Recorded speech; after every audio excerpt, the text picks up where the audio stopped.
mystère du vitrail. Chapitre 3. Deuxième partie.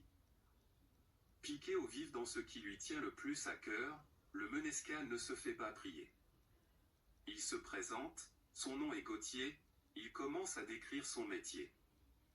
La pierre utilisée pour la construction de la cathédrale est du calcaire.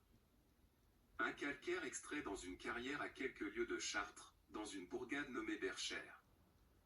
Des blocs de grande taille sont extraits, chargés à l'aide de palans sur des longues chariotes à plusieurs roues en bois, cerclées de métal. Ensuite, elles sont traînées jusqu'ici, par des chevaux de trait, ou des bovins. Une fois les blocs rendus séants, nous autres nous les taillons. Il nous faut les façonner selon leur usage, leur place dans l'édifice, déclare Gauthier pour renforcer son propos. Reprenant de plus belle, il bombe le torse et annonce être un des plus demandés dans son domaine. Pour subjuguer la damoiselle, il y va même de moult détails sur son art et sa connaissance, en répondant à une de ses questions. « Vous taillez toutes les pierres à la même taille ?» demande-t-elle, pour montrer à Gauthier qu'elle l'écoute assidûment. « Que nenni, il n'est pas rare de devoir les calibrer à la demande, » répond-il pompeusement. Ce qui n'empêche pas les tailleurs du vide de les retoucher pour les loger correctement. « C'est quoi un tailleur du vide ?» s'étonne-t-elle. « Vous savez ce qu'il en est, mon oncle ?» Sing Sing prend le mage à témoin avec un sourire malicieux, pour bien lui montrer qu'elle n'oublie pas son allusion à la protéger. Elle en profite aussi pour vérifier s'il lui connaît l'expression.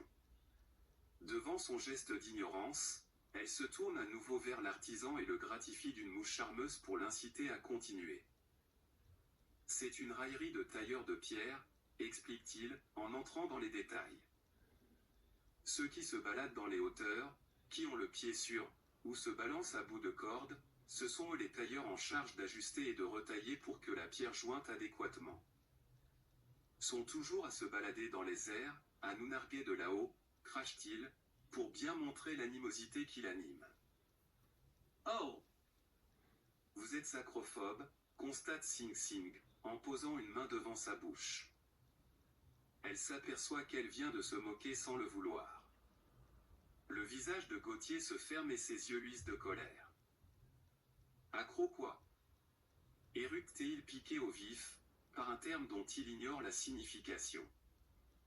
Charabia, qui n'en perd pas une miette, vient à leur secours pour calmer le jeu.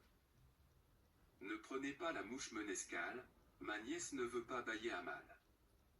Là d'où elle vient, ils aiment les mots alambiqués, elle fait allusion à la peur du vide. » Si fait, j'ai peur du vide et alors, ronchonne Gauthier.